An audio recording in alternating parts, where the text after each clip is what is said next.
But look, if people decided to start pulling their music, if Neil Young decided to start pulling their music so they could get better get better compensation from Spotify, hell yeah, do that. But if you're just going to waste your time going, oh, I'm pulling my music because someone on your platform has a disagreeing opinion,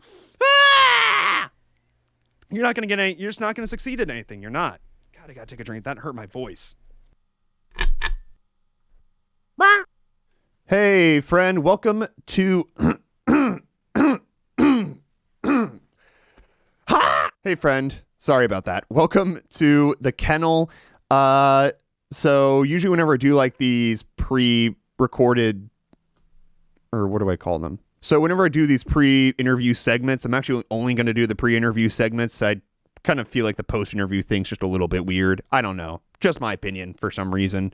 Felt a little bit awkward whenever I was reviewing it. But anyways, normally you'll see me doing it full screen, but I wanted to kind of show you what this will normally look like whenever I'm doing the interview. I kind of set this whole thing up in a bit of a rush because I was also trying to, test all the equipment out, make sure we were all good and everything. And I didn't realize until I was like editing, oh, hey, the black background kind of looks boring. So anyways, I don't know if this looks, I don't know if this looks any better than the black background or if it looks worse, but you let me know in the comments. You knew I was going to say that, right? So I had my good friend, Jay Duda, Big Dog Jay Duda, on the podcast. And he was just, had a fun time with him. Great guy. We decided to get our hands dirty and talk about the Joe Rogan-Neil Young scandal. Now, I will admit, I have not given the best takes about Rogan in the past before. And so, I was a little bit nervous, dipping my toes into this subject. But Jay was definitely the person I wanted to, sort of revisit this subject with in a podcast or, audio recording project kind of thing. But anyways, so I'm kind of glad I sat on this recording because, of course, there were more developments that happened after we finished recording this on Sunday, February 6th, I think. Because in that time, a number of Joe Rogan's episodes were pulled from Spotify. Now, I think there was something like 20 uses of him quoting the N-word. Excuse me, sorry, I'm burping something up there. And if I'm not mistaken, the number of episodes that have been taken down is way much larger than that. Some people have theorized that maybe more episodes have been pulled down because maybe he had other guests on who said the word, either quoting it, maybe even joking about it. I don't know. It's kind of hard for anyone to know because Spotify pulled the episodes down, so it's kind of hard for us to figure out now what exactly happened. Now, yes, I know the internet is a vast, infinite space. I'm sure if you look hard enough, you might be able to find full episodes somewhere else. And I think that is the case for Rogan's podcast, just because, he's been doing this for so long and he's been kind of doing this since podcasts were still kind of a thing that you used. What were they, like RSS feeds for? You don't even really need to use those now with things like Anchor, Substack, YouTube. Really all you need to do is just, get a mic up, record something. But anyways, that's another ramble. What I'm trying to get at is, by Spotify pulling all of these episodes, which according to some email that was leaked from within the company, it seems that it was Rogan, like Rogan did agree to these episodes being taken down. We don't really know the reasons why. We don't know if he had any, like, how much of a hand he had in all this, but I'm sure more details are going to come out in the future. But overall, I would say, they shouldn't have pulled any of those episodes down because now, just for the sheer fact that it's going to be a lot harder now for people to know, like, what was actually said. And keep in mind, too, that you had 2, 3, 4 hour episodes taken down because they had like one horrible use of a quotation of a racial slur. Because you have to keep in mind, Rogan discusses a number of things. With the episode that was pulled down with Kyle Kalinske in it specifically, and this is a video, by the way, you can find. I'll probably put a link in the description for the Substack. I'll be putting a number of links in there, by the way, because Jay and I, I want to be sure that that what we're talking about is somewhat well sourced. It's kind of hard to source an hour-long conversation, but I do my best. But anyways, going back to that, in this video that Secular Talk did, he talked about the episode that he did with Rogan that got pulled down. He's done a total of 5 episodes, and one of those episodes got pulled down. The reason that seems most valid at this point is that Rogan may have been quoting a Kanye West song that had the N-word in it. And anyways, there's a lot of confusion around that because initially Kyle thought it was for something else. And then he heard from another guest who was able to find a copy of it somehow, which, to be fair, I'm sure a number of these episodes that Rogan, that have been taken down, I'm sure you might be able to find them somewhere. But the fact that Spotify is making it harder for people to find those episodes just to see what was being said, was it okay for Rogan to be saying those things? Some people may just want to verify that for themselves. For that reason alone, they should have kept the episodes up. Yeah, for those reasons alone, I think they should have kept the episode up. Now, there is discussion to be had, hey, maybe you do something like, which I know seems like a weird comparison, but when you think about it, it kind of makes sense given the length of Rogan episodes and Gone with the Wind. But whenever Gone with the Wind was first uploaded onto HBO Max,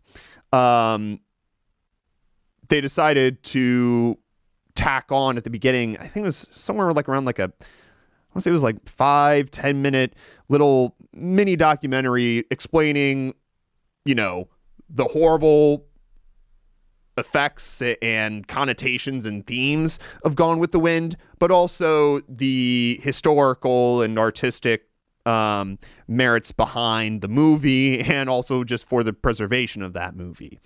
Now, look, do I think Joe Rogan episodes deserve that kind of a treatment?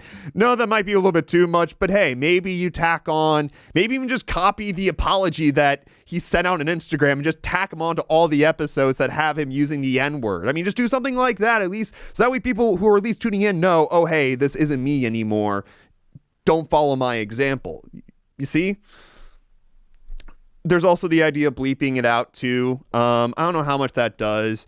I really feel like bleeping is more effective for people like me who are working at a radio station where you got the FCC, breathing down your back, or I guess at YouTube now as well, because advertisers are a lot more skittish whenever it comes to allowing ads that have like cursing in it and whatnot. I mean, basically advertisers are the FCC of the YouTube in that function.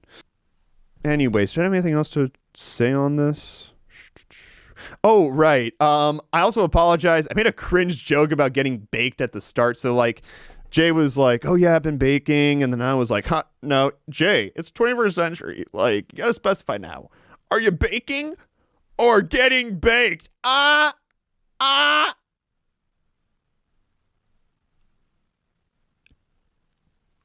God, why?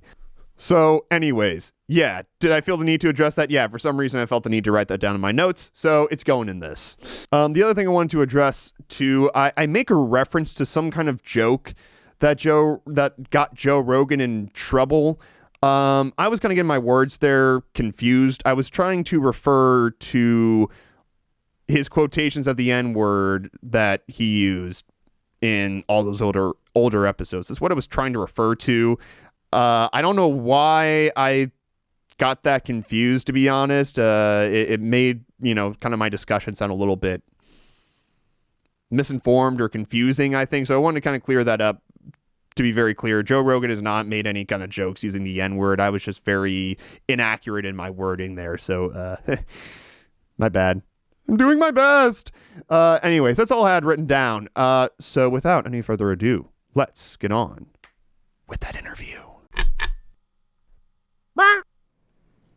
Hey, hey, hey, hey, hey, hey, hey, hey, hey, hey, hey, Hey, friends, what's happening? This is Big Dog Ethan coming at you from a recording for The Kennel. I have my good friend, Big Dog Jay, specifically Jay Duda, on here with me. How you doing, Jay?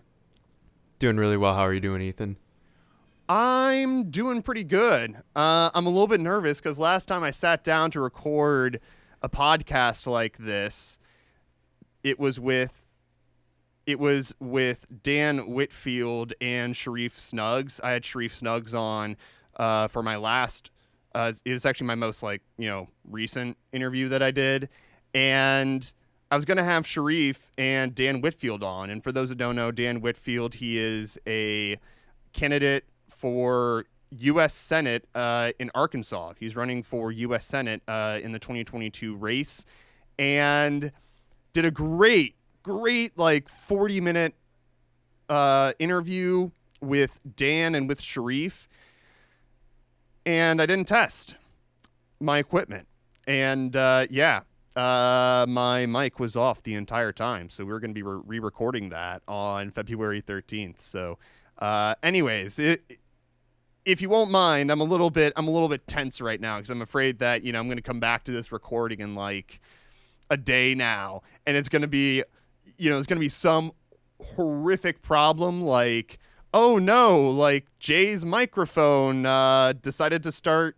popping, doing that popping thing again, like halfway through, or, oh no, I didn't have this button pressed, so, the entire recording is messed up. I'm terrified of that. So that's how Well, I'm doing. Ethan, I sure hope we did enough troubleshooting at the beginning that we're going to be A-okay. And that's how I think it's going to go.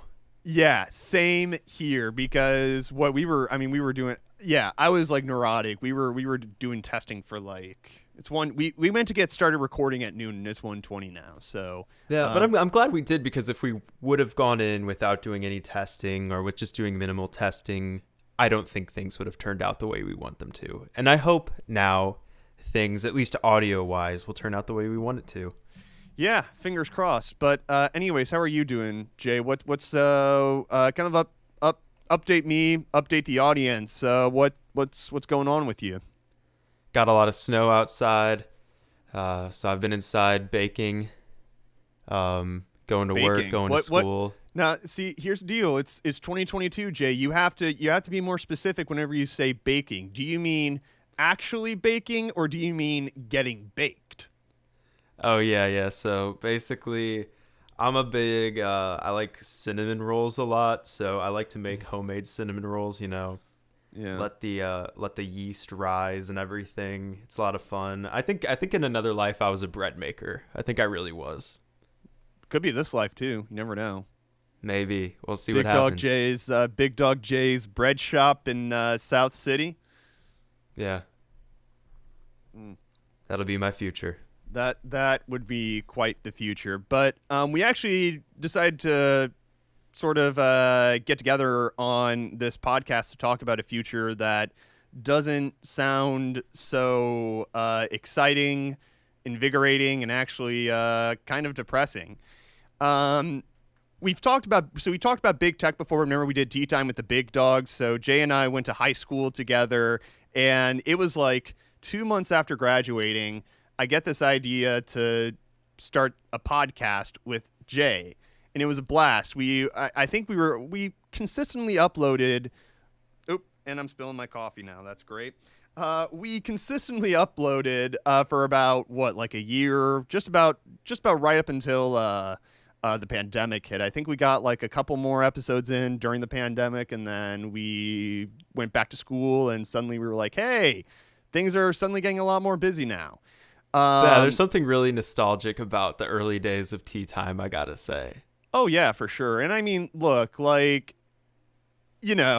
it's two college kids getting on a microphone and having a blast. So I went into that whole thing, just kind of hoping to goof around. And that's kind of how I'm approaching this thing, too. So honestly, if anything, what I loved about Tea Time was that it sort of taught me to just have fun experimenting on, a wide scale or on a public scale like that, I mean, it's awesome just Yeah. because I didn't expect tea time to amount to much, and honestly, it really didn't. But No, it didn't. But from where you've gone with like your radio chops and everything, and you're now doing student radio, and you have your own Substack where you link people to your YouTube channel.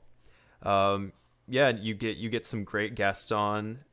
Recently, as you said, you had Sharif on. I listened to your solo interview with him, and also looking forward to your future interviews too. Yeah, along with that and your movie reviews, I think that you're really setting up something nice, and I'm excited to see where it goes. Yeah. Thanks, Jay. Yeah, I'm really, I, I think, I think I would get more work done on the kennel if I would stop thinking less about how awesome everything is gonna be on there. Like I feel like maybe I could have even like recorded this pod or even like recorded a video on the subject we're gonna be talking about today. If I wasn't like getting so excited about what could become of the kennel, because right now I've only done like 2 videos and I've already had an absolute blast doing that. So, Yeah. I'm really excited to see where all this goes. Even if it ends up being like, tea time with the big dogs, where it ends up being just a thing I was just tinkering around with in college. It's like, well, I don't care. I had fun with it. Awesome.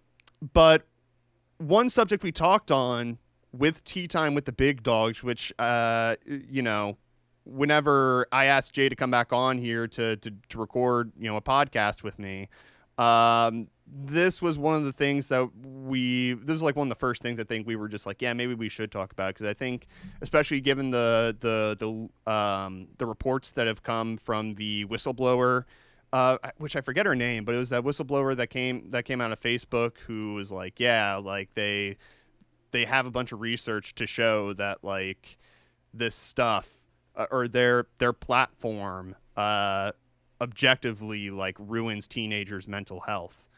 Yeah. I feel like just on that alone, I think it's a topic worth revisiting. But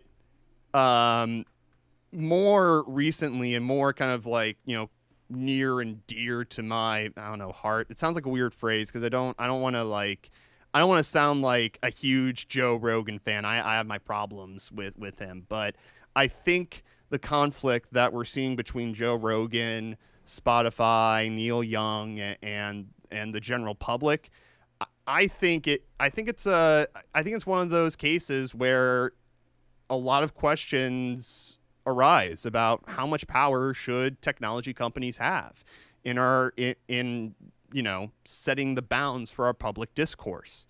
And also, I think this whole situation, I think this whole controversy also brings up the question of, how do you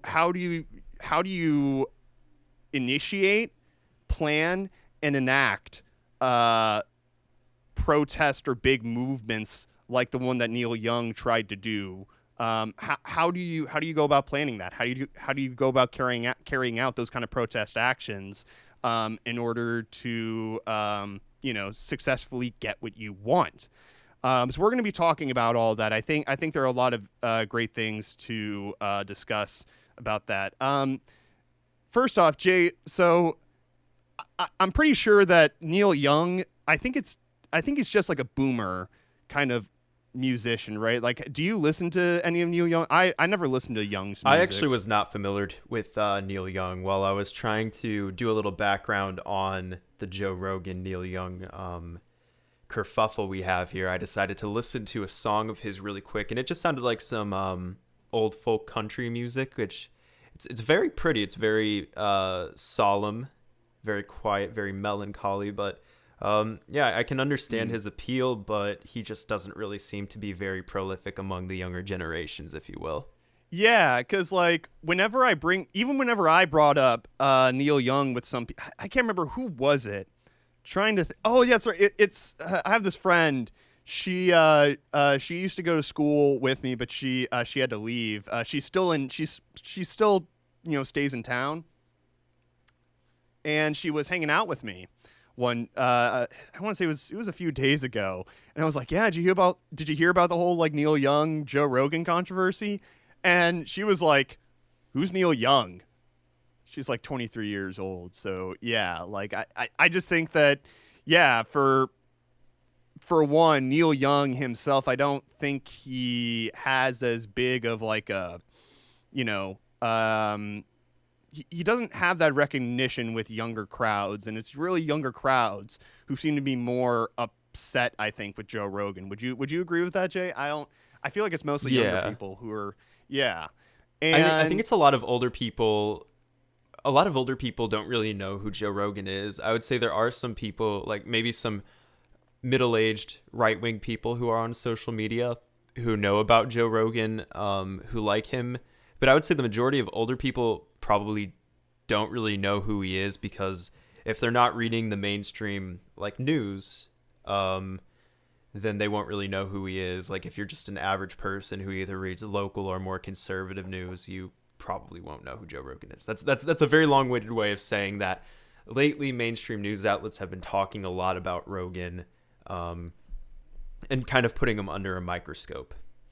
yeah, well, not just putting him under a microscope. It would be one thing to look at him under a microscope, right? If they were looking at him under a microscope, they would be saying, okay, here is where he gets things wrong, right? He gets things wrong with the vaccine thing. He's gotten things wrong with paid family leave. He's gotten things wrong with even some of his jokes have crossed lines before, and that's another thing that's kind of resurfaced, which we'll get. I'll be sure to get to that in a second too. But so they were looking at him under a microscope. They would say, okay, he's had these bad takes. He's done these bad episodes. He's had these inaccurate guests on the air. But at the same time, he's had on Bernie Sanders. He's had on Josh Zepps, who he's a podcaster. I believe he's an Australian podcaster who pushed back against Joe Rogan. It was like, I want to say it was like, man, I can't remember how long ago it was, but for those who wants to look it up, I might even just put a link in the description. Josh Zepps, I think it's SZEPPS. It's a podcast that Rogan did within the past month, I want to say. So he had Zepps on, and Zepps pushed back against, Rogan's. Excuse me 1 minute. Ooh, I believe that Josh Zepps was recorded on like January 13th or maybe a couple of days before that, because I actually have a bookmark of a moment when he pushed back against Rogan, where Zepps kind of where Zepps kind of proved that Rogan's claim was false, because Rogan was claiming that the vaccine has a negative effect on people who haven't had COVID, which is true. But the deal is that Zepps was claiming that if you get COVID, this specific same negative effect is completely worse. Yeah, myocarditis. Are you talking about myocarditis or That might be correct. We could pull up the clip in a bit. I could send it to you if you want. DM yeah, it if you want. Yeah. If you want to send that, yeah, you can send that to me. But yeah, so Rogan has.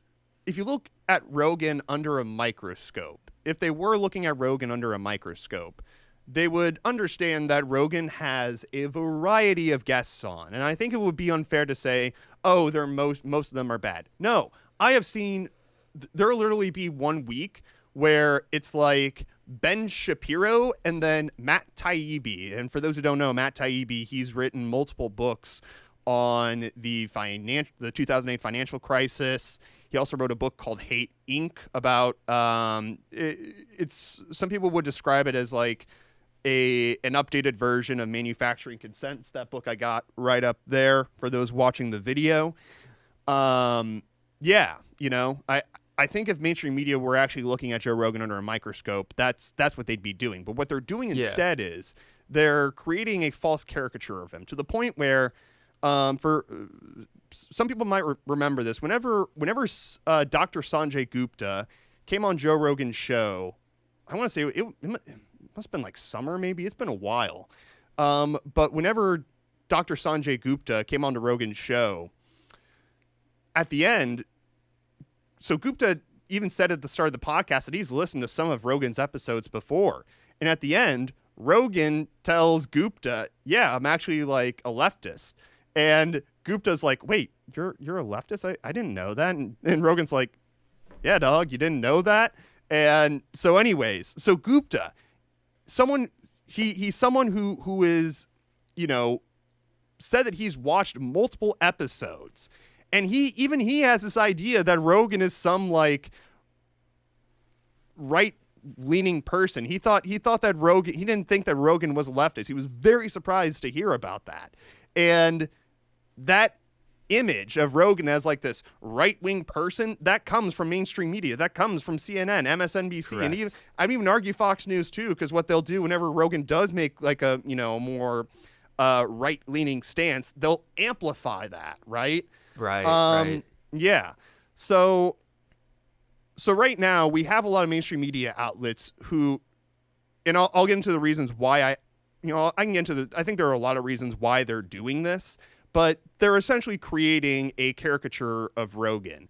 And yeah. And to be clear, I mean, Rogan's not the first one to be made a caricature of, by the mainstream media. I always think back to, PewDiePie's controversy in the Wall Street Journal whenever the Wall Street Journal put out that opinion piece where they basically like tried to make PewDiePie look like Hitler, which was just totally inaccurate. At best, he made some bad jokes, I think, but which were very common for the time. I mean, yeah, that level of PewDiePie, that era of PewDiePie was strongly inspired by people like Filthy Frank, where PewDiePie wasn't acting himself, he was acting as a caricature. He was trying to be goofy, and also on top of that, everything was obviously a joke. And what was so egregious about the Wall Street Journal article is that there were moments where he would literally just be like raising his hand just as like expressively, and the Wall Street Journal had screenshots of him doing it at a very particular angle to make it look like he was hiling. Like he was hiling. Like, that was this insane. This all goes back to the idea, again, manufacturing consent, right? Manufacturing the consent to either, deplatform PewDiePie, deplatform Rogan, deplatform anyone who might critique, who might even pose somewhat of a little threat to the mainstream press. The thing is, I think all of these figures combined, people like Rogan, people like, independent YouTubers and independent media creators like Secular Talk, Breaking Points. I shy away from calling some of these people news because, they're mostly just commentating, right? They're just kind of giving their opinion on what they're reading. But, these outlets, they recognize the threat that independent media poses to them. And you can even look at their viewership numbers lately. I mean, viewership is just down for mainstream media networks. A lot of them are freaking out. And even if you compare, which I'll talk more about this in a second, but you look at how many people listen to Rogan's podcast compared to even people who tune in for Tucker Carlson, it's way bigger, okay? Joe Rogan, 11 million listeners. Tucker Carlson, it was like 3 million. And Tucker Carlson insane. I believe Carlson is the biggest commentator on cable news channels. Am I right about that? Yeah, I believe so, because I believe Fox News, since it kind of has more of an since Fox News has like a lot of more right-wing listeners and kind of contains, as opposed to like maybe CNN, MSNBC, CNBC, they kind of might have like more of a disbursement of left-wing listeners. So Fox News is definitely the biggest news outlet, and on top of that, Carlson, I do believe, is the biggest. I think Hannity is maybe second. See if that changed though. Yeah, I do you know like where I'd go to like find? I don't know where I'd go to find those stats, to be honest. Oh, that's you can look that up real quick, because I was kind of writing out and typing out some thoughts that I had before we started this episode, Yeah. And yeah, pretty much what I typed out here goes basically right in line with what you said. I said that Rogan is a very fascinating case for other reasons than just for this Neil Young just for this Neil Young reason. Because currently he appeals to a very right wing audience, but he's under this like discriminatory microphone or microscope that only sees him in a certain light. Because what everybody needs to know about Rogan is that he backs universal healthcare. He backs universal basic income. He's against drug discrimination. And the drug war. He's against he's for drug decriminalization, right? Drug legalization too, I think, right? Yeah, Not just I think he is for legalization. I think you're right. Yeah. And he probably would have rather had Bernie, Tulsi, or Yang out of like anybody from 2020 because he had all those. In 2020, he endorsed Bernie Sanders. He did endorsed. So yeah, this whole idea that Joe Rogan is some horrible person who just I've heard someone use the phrase morally bankrupt to describe Joe Rogan. That's one of my favorite phrases, but yeah, it's really funny just because since Joe Rogan does have a few takes, but especially since COVID-19 is so relevant, you hear him talking about that a lot, so that comes up in the news. And since he's an MMA athlete and analyst, he's seen fighters like Fallon Fox who have transitioned from male to female go into the ring and beat up on all of her competition, which has been like something that Rogan has also talked about that kind of comes off as more of a right-wing take. He's also, he's very pro like masculinity, and he wants police reform, but he mostly accepts police as we know today. So all of those takes, they're very relevant. So you can get a lot of clips of him talking about those things, and from those you can put together an amalgamation that just makes I keep using that word wrong, to make a caricature of him, as you said before. Yeah, to bounce off that, the thing with him, I mean, being pro-masculine, I don't necessarily see that as a problem, and I also don't think being pro-masculinity, that just means like, I don't know, like you like your gender if you're a man, I guess. That's how I see pro-masculinity. What like I guess never even like heard that term like pro-masculinity. Like, yeah, I mean it's not necessarily. I guess it's kind of along the lines of he believes that since like men and women are of different statures. This is kind of an old like 2016 feminist thought that men and women are of different statures, so therefore like men in general are like stronger and better athletes, which a lot of times can make some certain circles mad. I get what you're saying now. Okay. Yeah, that's a take I did. So the take on like not letting transgender women like fight, in whatever category they want like that. Yeah, I disagree with Rogan on that. Yeah,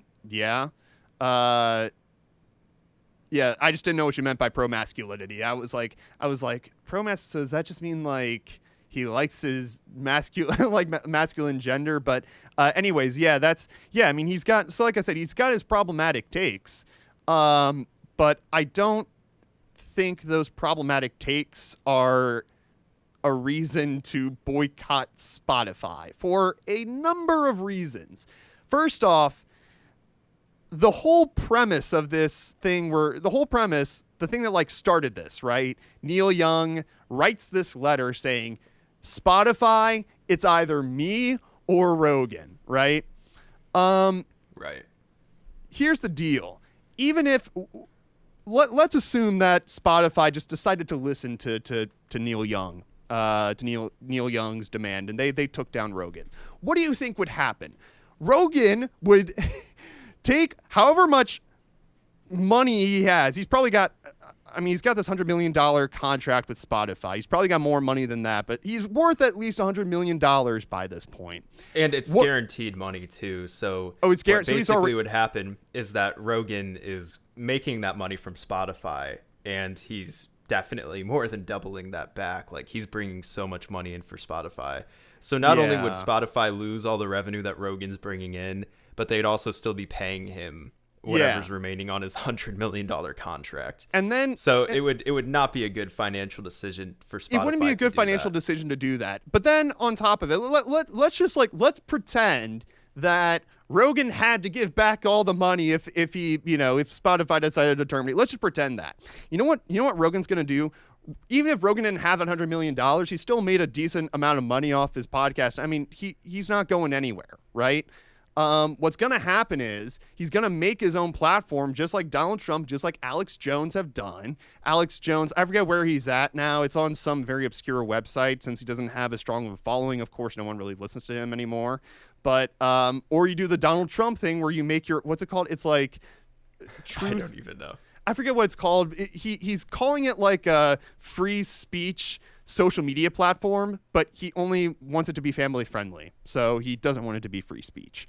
But that being said, Rogan's got the money to make his own platform, and he's got the dedicated following to, actually like let that be successful. Again, Rogan has 11 million followers, listeners. Even the most popular cable news talk show host only has 3 million. So even if Spotify were to listen to Neil Young's demand, it just wouldn't work. Young wouldn't succeed at that. He wouldn't succeed at getting Rogan to stop being misinformative. Okay? Yeah. And he also wouldn't stop Rogan's following either from listening to exactly. him. If anything, he would probably embolden them, be like, oh, we hate Spotify, we hate the mainstream media even more for taking out Joe Rogan and moving him to another place. So we're not even going to give them any more time of day. Let's apply the young tactic, the young logic to Fox News. Because, I'm going to say something right now. I would honestly argue that Fox News is probably a bigger, if not the big, I think Fox News is a bigger purveyor of misinformation than Joe Rogan's show by far. And if not, Fox News is definitely the biggest purveyor of misinformation out there. Tucker Carlson recently did a segment, and I sent this to you, Jane. You were just as outraged as I was about this, where Tucker Carlson, he had this guest on. This guest advocated for the U.S. having a military of grade A men, implying that a military of women, an inclusive military, would somehow be inferior. This guest advocated here. We don't need a military that's woman friendly. We don't need a military that's gay friendly, with all due respect to the Air Force. We need a military that's flat out hostile. We need a military full of type A men who want to sit on a throne of Chinese skulls. But we don't have that now. That's what that guest said. Now, if we wanted to apply the Young Law, if I wanted to apply that Young Law, or if anyone who had some kind of the kind of standing that Neil Young does, if they wanted to apply the same kind of tactic, well, okay, so what would you just have like a bunch of like talk show hosts like pull their shows from from the TV networks? Would you have TV networks decide to just stop broadcasting because Tucker Carlson is also broadcasting as well on the television? That's where that logic leads. Right. At some point, you have to. And by the way, I want to be clear too. I'm taking this point from. This is a point from Jon Stewart. That was it, Jon Stewart. He was making this point about how look, we all have to exist somewhere, right? And if you're gonna get into this whole thing of because this one person is on this platform, we have to get off of this platform.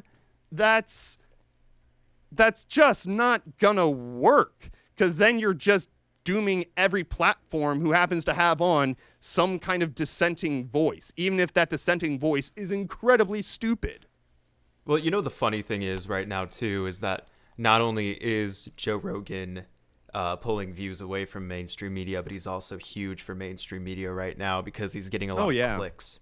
I mean, Joe Rogan is currently the Donald Trump of like 2015 for the mainstream media. Because Beast. he's being so targeted to the oomph degree, he's getting more spotlight from people who wouldn't have known him before. And it's kind of crazy that way, where mainstream media doesn't want Joe Rogan to become big, because corporate media wants more listeners, more advertisers to line their pockets. So what it winds up happening is these people read about Joe Rogan, they check him out, they might not even realize, or they just kind of realize, oh, he's not really that bad. And then the people who really know Joe Rogan, they read these articles about him, they just become turned off by mainstream media. Yeah. So if anything, it just kind of feels more like we're getting a new cycle of the fake news, or fake news mainstream media versus an individual. It's happening with a much more mild individual than Donald Trump. It's happening with kind of like mild and also more mentally there too, I think. Yeah, you know? definitely. Definitely. And somebody who isn't necessarily like right wing either, like we said. Yeah. Somebody's exactly. just been so totally mischaracterized. And I gotta say, what's been awesome about Joe Rogan's show too is it provides a way for people who would otherwise disagree with each other to have something in common, right? Definitely. Yeah. I think that's one of the best things about Joe Rogan's show. To be honest, as much as like I love watching the show, I'm not a big fan of his comedy, and like as I've said and I'll say a billion times again, I think I'm not a big fan of his humor. I think he sometimes pushes, and actually, for those who haven't heard already, he's gotten himself some more hot water because people just now discovered, I guess, that he dropped the N-word in like really old episodes from like 12 years ago. Which is so ridiculous because I mean, people as of recently who have been huge critics of Joe Rogan, like Ethan Klein of the H3 podcast, like they have no room to speak about these things because you can find old clips from a lot of these creators saying things. I mean, there's a clip of Klein specifically where he literally says the N-word, then the F slur, like back to back, like in consecutive order with no other words in between. So there's like it's crazy. Yeah, I was in 8th grade in 2014. Okay, we were reading To Kill a Mockingbird for our class, and for those who haven't read the book, there are a lot of uses of the N-word. It takes place in was it Alabama or Mississippi? I can't remember now. I don't remember either. Yeah, it was either southern U.S. state in the 1930s. Black man is questionably accused of rape. The accusation is very loose. Why am I summarizing? Why am I summarizing To Kill a Mockingbird? I think we all know this one. Anyways. Yeah, I think we all know the story too. But no, you're exactly right. Is that recently, as of recent, we don't allow the N-word to be used in any context. Which I'm fine with. I'm fine with. And I'm fine with that too. I was trying to bring up an example in my 8th grade class. There were actually some students who like probably said it right. The teacher. So that not only was the teacher like comfortable with dropping it, let me be clear here, within the context of just like citing the book. Context, yeah. But the teacher like said it was okay as long as we were citing the book. The teacher said it was okay for us to drop that. And I grew up in a very similar education. Exact same thing. Exactly. This is in 2014.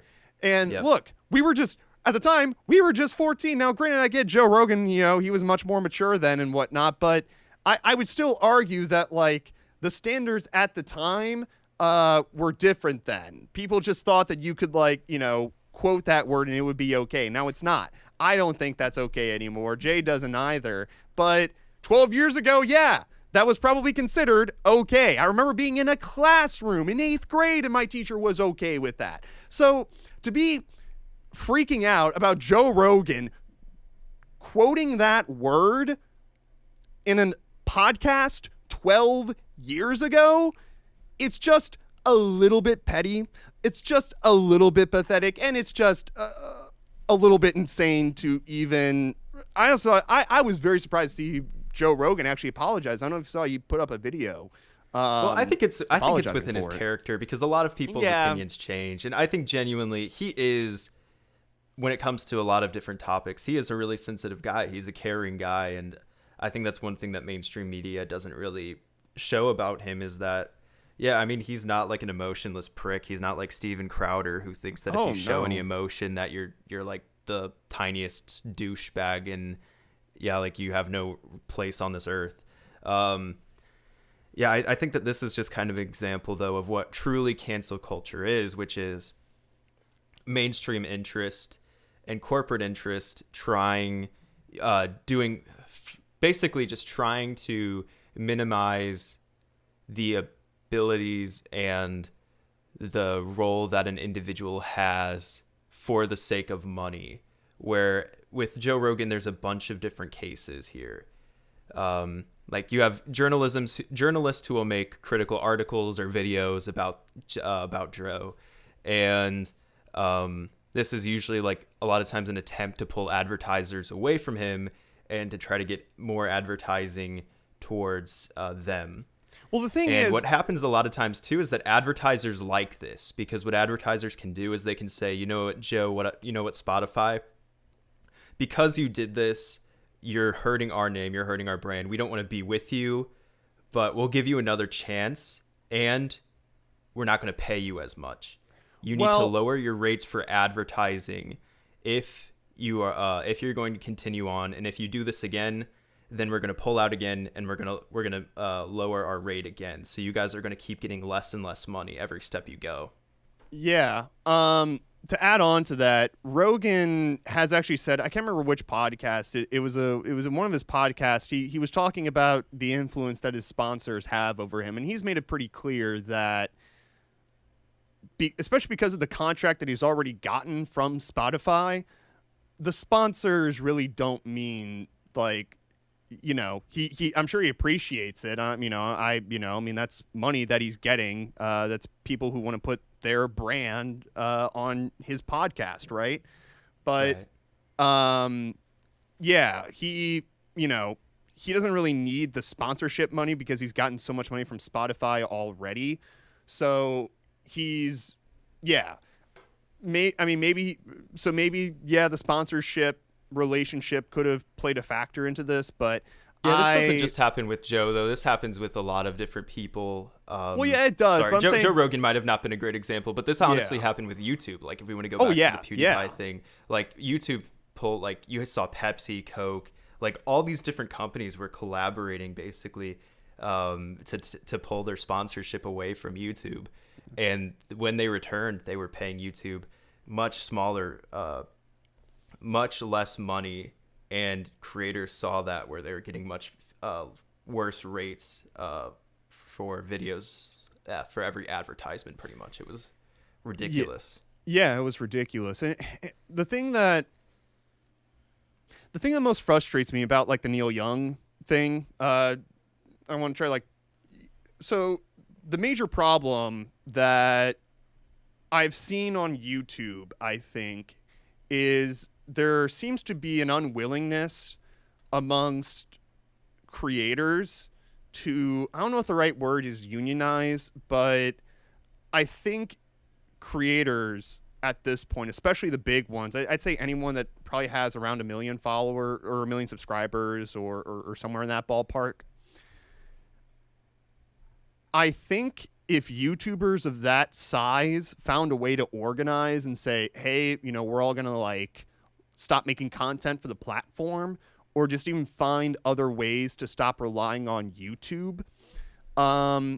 Yeah, there were a couple of big YouTubers who came together and they tried to make something called Storyfire. Yeah, that was going to be an alternative to YouTube, and it didn't really wind up working out. It really seems very difficult to try to find an alternative. There are going to be day and age. Yeah, there are going to be failures for sure, just given YouTube's huge size.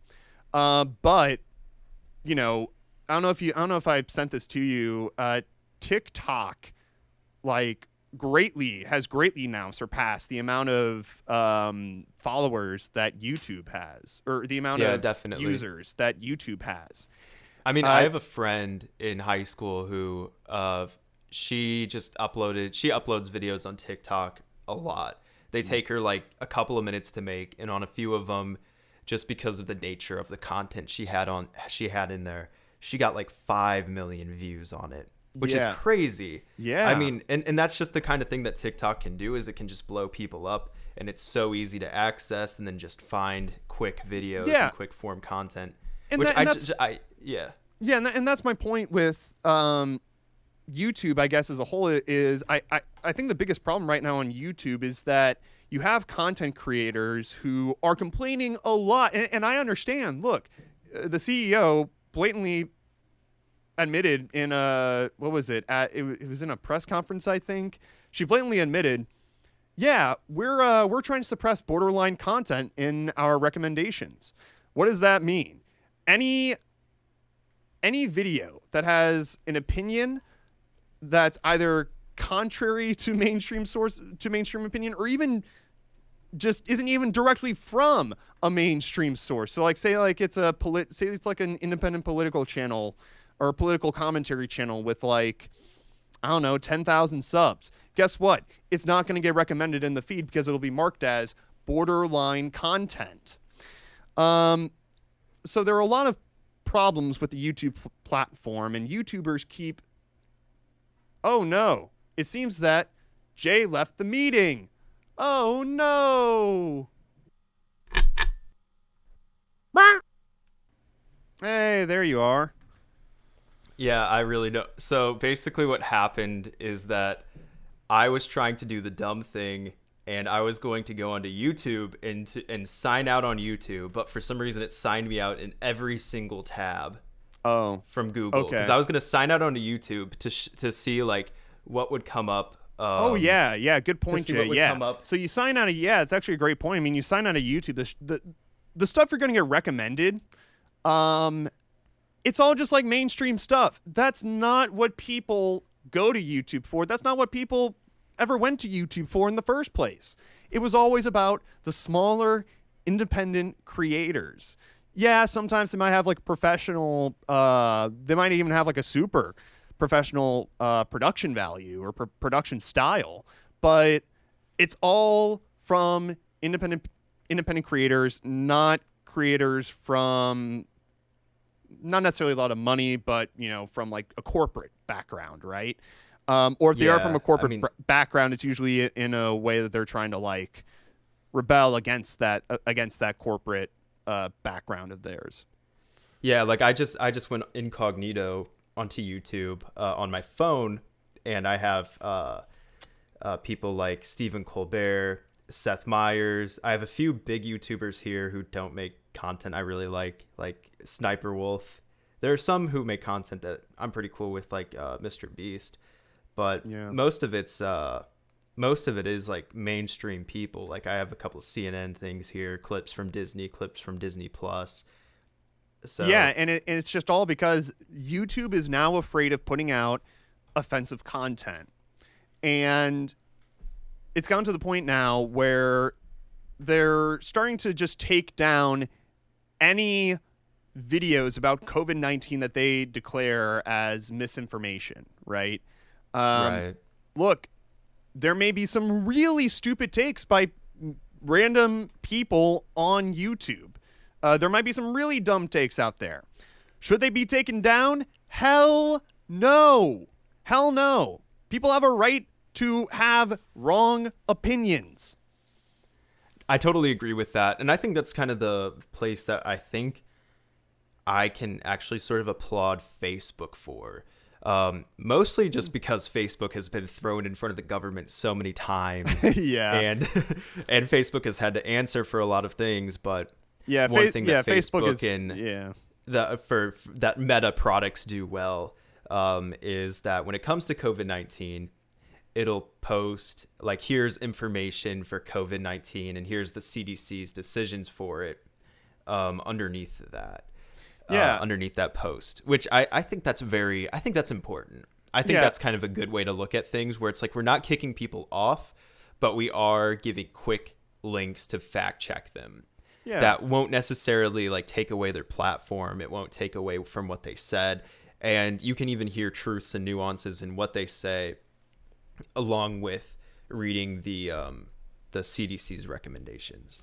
Yeah, just remind people that, hey, here are some alternative facts, or I guess in this, you could say like these are the official facts, and this is what you're watching. It's just automatically putting that comparison up there for people to discern. Right. And that's actually what they're going to be doing with Joe Rogan's show now, which Rogan doesn't have a problem with it. I don't have a problem with it. Fine. They want to do that. Go for it. I think the thing is, Joe Rogan just talks about such a big scope of topics that it's really hard to expect him to be going into each one with 100% accuracy. Yeah, absolutely. And that's the thing too. And it's like really good to have people to check him on those sorts of things too. People who are better at those sorts of topics, and it's also would be good to have the guests on that he does who are very prolific in their topics and in their fields, so that way they can sort of guide him along the way too. The people who seem to most complain about Rogan and about the misinformation coming out on his podcast, for one, they almost have never listened to a full episode or have taken the time to sit down and listen to a full episode. But on top of that, they haven't taken the time to think, hey, if I was putting out 3 2 to 4 hour episodes a week, 2 to 4 that's at minimum, you're talking about 6 hours. At maximum, you're talking 12 hours a week of unscripted, improvised conversation over a microphone, right? Right. Yeah, I'm not going to expect that person to be right on everything, especially considering he is a damn comedian, which that's another thing too. Everyone understands he's a comedian. If you're going... Yes, I think sometimes he might be like incidentally right about some things, but if you're going to Joe Rogan's show primarily for medical advice, oh boy, I don't know what to tell you. You got some larger problems. Now, I will say this too. I mean, the fact that, I would argue this too. The fact part of the reason why some people might feel it's okay to just go to a podcast for health advice is because we don't have a great healthcare system right now, but look, you don't need to have the best healthcare system in the world to know that you don't take a comedian's medical opinions at face value. You just don't do that. And I think he's made it pretty clear, and I think everyone's made it pretty clear. I think everyone seems to kind of understand that he's a comedian. He's a comedian. No, yes, we like going to listen to him because he might have an interesting perspective, and I think he's given some interesting perspectives before, and I think he's asked some interesting questions. Do I think he's right on everything? Hell no. And if anyone else were to argue that he's right on everything, I would fully disagree with them. And I think most people who do listen to his show probably disagree with them to a certain extent or another. And one more, I wanted to also bring this because I found one of the things I found most ridiculous about the whole situation was the Needle Drop's cancellation of his Spotify account. Now, let me get a drink of water here. Hold on a second. Now, for those who don't know, the Needle Drop, Jay and I have talked about the Needle Drop a few times before. I don't think we've ever talked about him on the podcast, have we? Yeah, I don't know if we have either. I mean, he's somebody who I've disagreed with some of his music critiques in the past, and he's also somebody who I've seen in some of the circles that I watch who people are very critical of him in the way that he's sort of walked back on some things that he said. And I wouldn't be surprised to see him walk back on this Spotify cancellation. Now, look, before I I don't really care what streaming service someone uses, because at the end of the day, these are all profit hungry massive corporations who really don't give a shit about us at all. But that being said, Anthony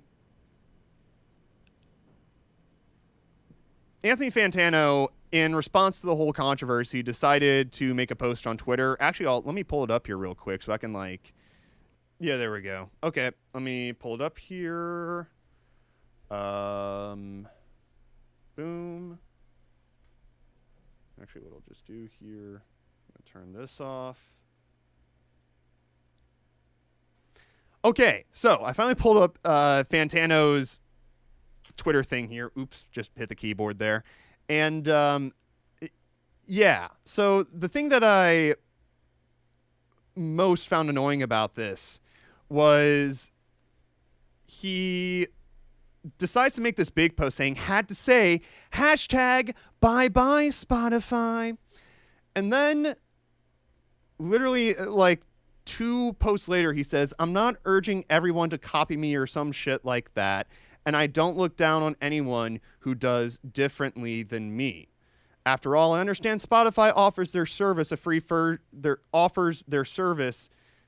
Oh, he's got a typo here. After all, I understand Spotify offers a free version of their service, and that convenience is going to draw a lot of people naturally.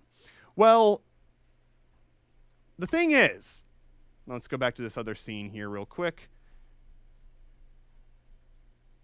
What's the point of this post then? I don't get what the point is then. If you don't want anyone to copy you, that's kind of the whole point of making a post like that and making a big deal about that. You're trying to be like, hey, I'm joining in the movement too. You're inherently saying yeah, other people join in. So why is it that you're making such a big to-do about this, but then you don't tell anyone else to follow you? That's kind of how this whole movement thing works. You encourage other people to follow you if you really believe what you're doing. And look, he may actually believe what he's doing, but again, this is just one of those actions where I just don't see any strategy behind it. I'll assume he had good intent behind just his post. Sure he did, that maybe he was trying to say, sort of hint, hint, you can follow with me, but I won't judge those who don't. And then also, of course, he might just kind of be using social media, as a lot of us do, sort of as a diary, saying this is what I did today. Listen to me talk. Yeah, that could be it too. But he also made a video about it. And that's the thing too. He also made a 15-minute video explaining it as well. So it's look, if you don't think people shouldn't follow you, then don't do it, I guess. And look, same message could be given to Rogan, because I've made the argument. Look, Rogan hasn't directly advocated for people to not get the vaccine, because whenever he stated his opinion, for instance on the 21-year-old line that he said, which again I don't agree with, and I think I'm vaccinated and boosted. Yeah, me too. Yeah. But he said this line where he was look, if you ask me, I don't think a 21-year-old should get the vaccine. Now, he said that very clearly, because he said, if you ask me, that's my opinion, because he understands he ain't a doctor. So, some people made the argument, oh, well, just because he, isn't, just because because he isn't giving a full on definite yes, that must mean he's anti-vaccine or something like that. Anyways, I'm going on a ramble here. Point being is, if you don't want people to not follow what you're doing, then don't make a big deal about it, and also don't make a video about it as well. So that's a good point. Yeah, but and whenever he made the video too, his whole complaint. Yes, he did have some valid points, which, by the way, we'll also get into this as well. Spotify has its own problems, and I think I said that at some point in this video. Spotify has its own problems for sure. They don't pay their artists a fair wage. I actually made a post on Instagram where I was look, Rogan got paid $100 million for his podcast, and it's causing all this controversy. Meanwhile, smaller artists who are, uploading, some of whom are probably uploading just as good of work as Rogan's, they're only getting paid 0.003 cents per stream.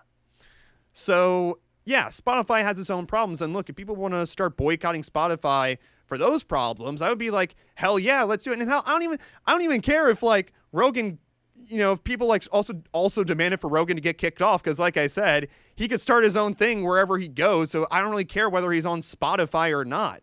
But look, if people decided start pulling their music, if Neil Young decided to start pulling their music so they could get better get better compensation from Spotify, hell yeah, do that. But if you're just going to waste your time going, oh, I'm pulling my music because someone on your platform has a disagreeing opinion, you're not going to you're just not going to succeed at anything. You're not. God, I got to take a drink. That hurt my voice. Yeah. No, I totally agree with you.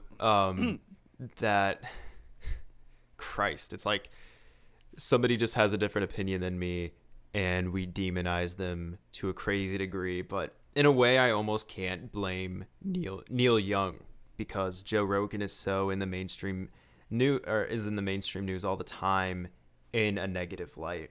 Like my girlfriend, I mean, not to call her out or anything. Yeah. She has a lot of very good critiques of Joe Rogan because she sees clips of him when Joe Rogan says more controversial things, and she uses that to discredit him a lot.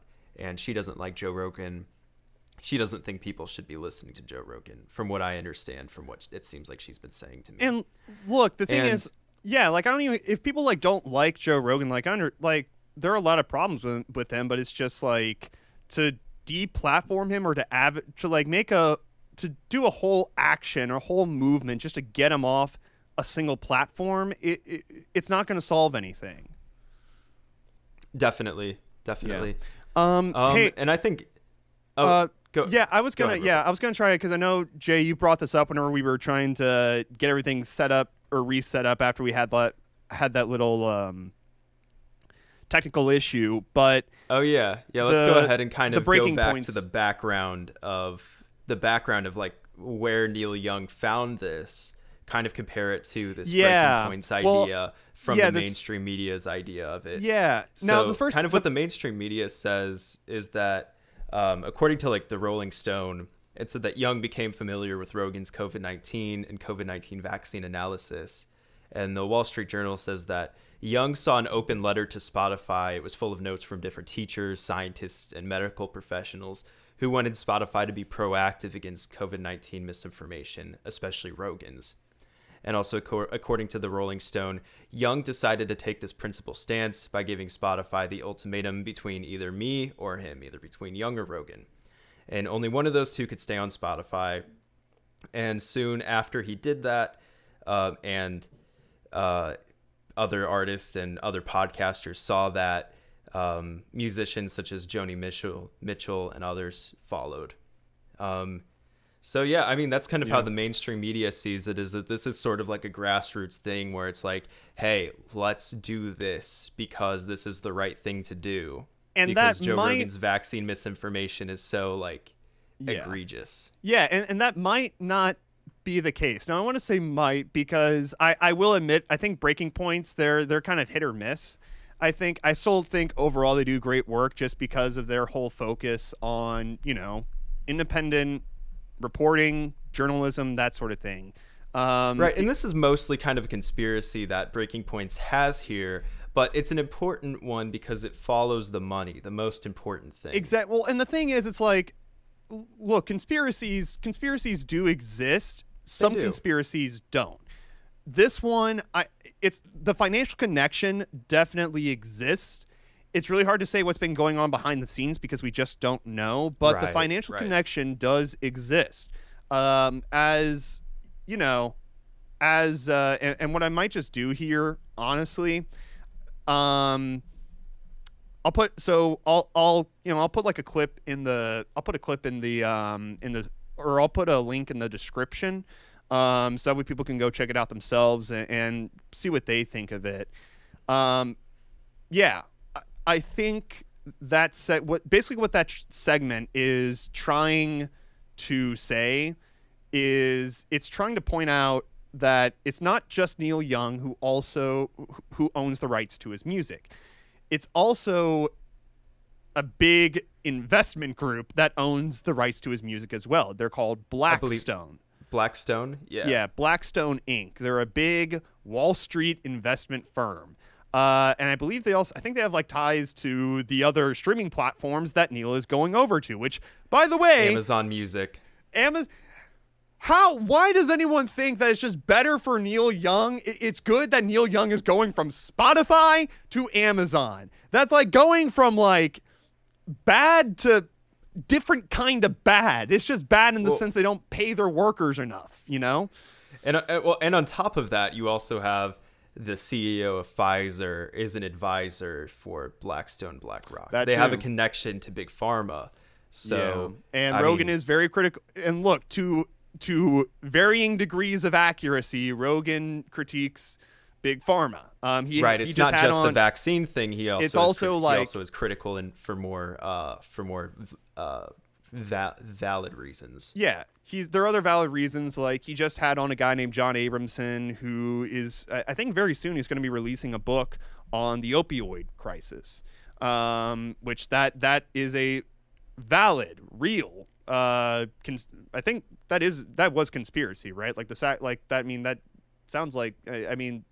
I feel like to orchestrate. The Sacklers are currently being prosecuted, as far as I'm aware. I think at the end of the Trump administration, the federal government began to look more into the Sackler family about their cause and like they're basically just like evil around the opioid epidemic. So there's a financial connection behind this whole controversy with Neil Young that also present a lot of conflicts of interest. Again, like you were saying, the fact that the CEO of Pfizer sits on the board for this Blackstone Inc. group, that's problematic right there already. Again, we don't know for sure, and we may never know what's all happened, like, you know, what all fueled this. I will also say this too, and Jay, I can't remember. I don't know if your recounting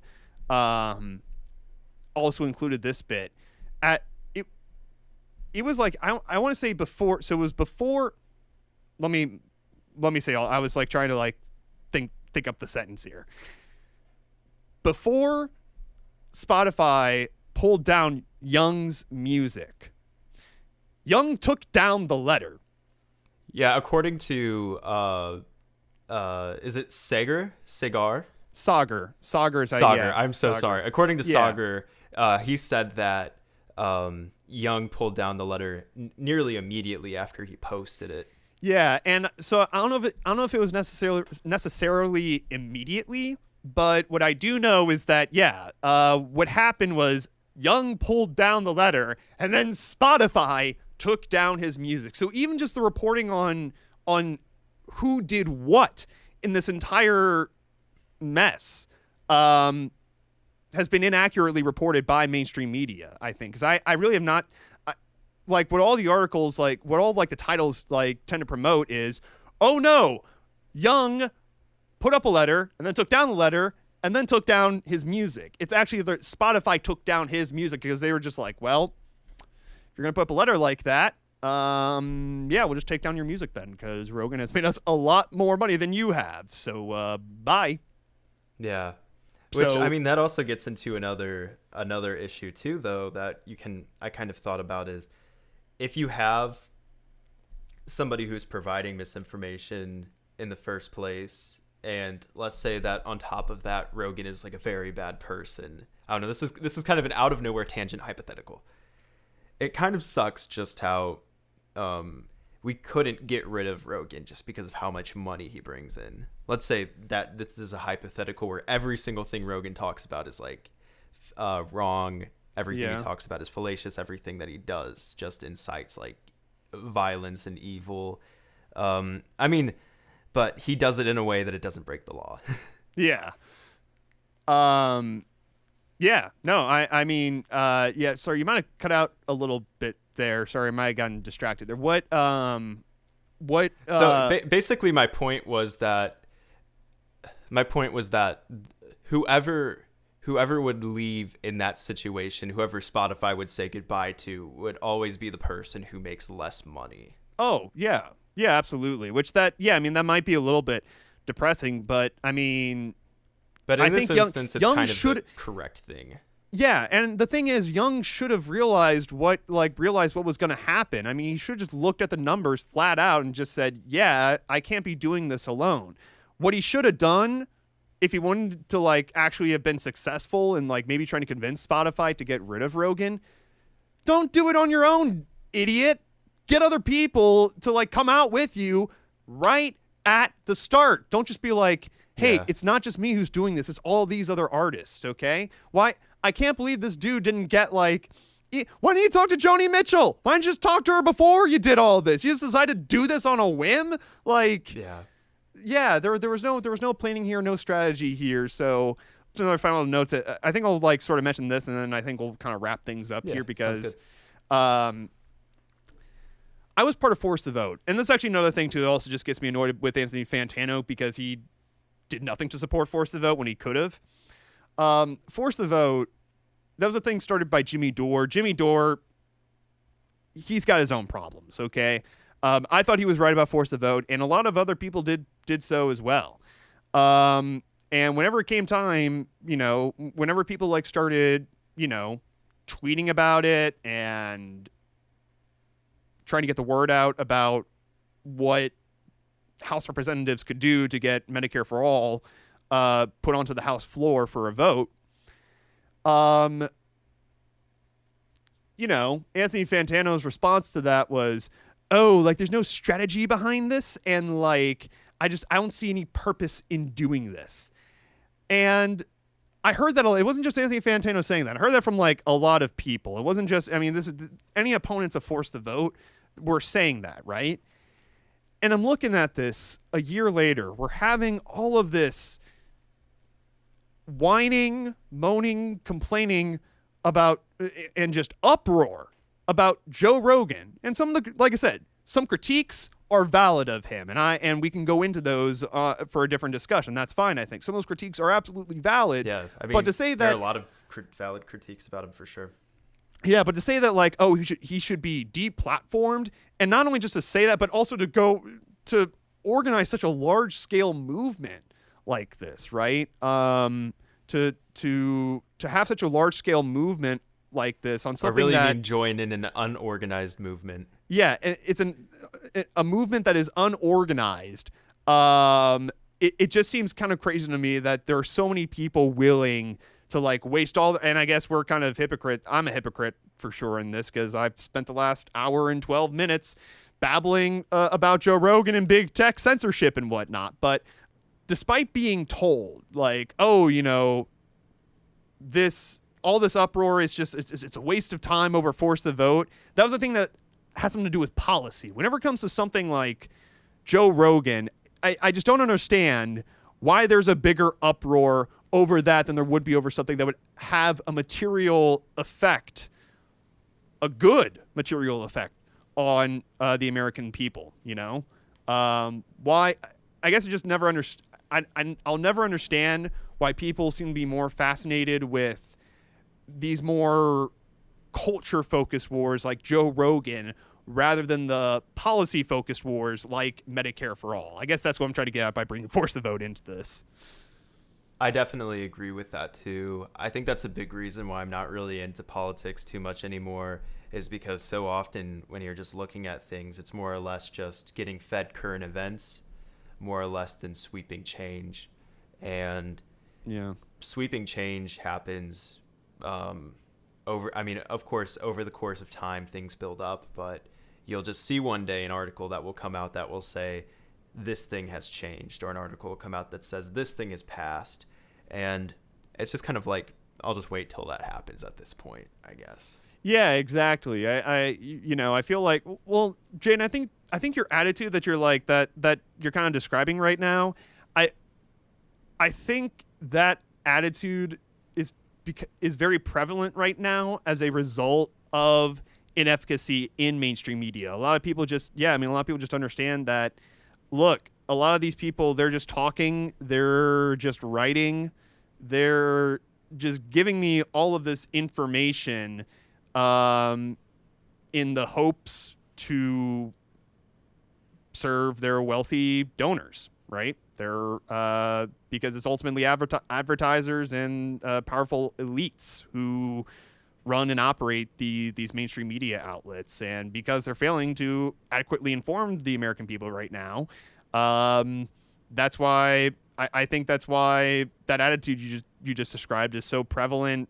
I think it's also why so many people are turning to idiots like Rogan now for news. Maybe not accurate news all the time, but they're just turning over to him for news because they at least feel like he's honest and mainstream media isn't. That's a good point. So anyways, on that note, I think we're going to end that podcast here. Jay, thank you so much for coming on. And thanks for having me here. Yeah, it was kind of cool. We hadn't gotten to do this in a while, and I'm kind of glad that we were able to do this. It's probably almost been like, it's at least been over a year since we recorded something for Tea Time. So this is kind of cool. We're kind of getting to record something for a different project, I guess. So a little reunion, if you will. Yeah. But anyways, so Jay, thanks for coming on. Friends, thank you so much for watching this video, listening to this video. If you decide to, put it on as a podcast. If you like this video, hit the like button. You want to comment on it, hit the comment button. If you want to, share it with other people, click that share button. And also, don't forget to subscribe as well. If you want to see more content like this, you'll get notifications in your email box if you subscribe to The Kennel. Jay, thank you so much. Friends, thank you so much. Signing off. Have a good one. Goodbye.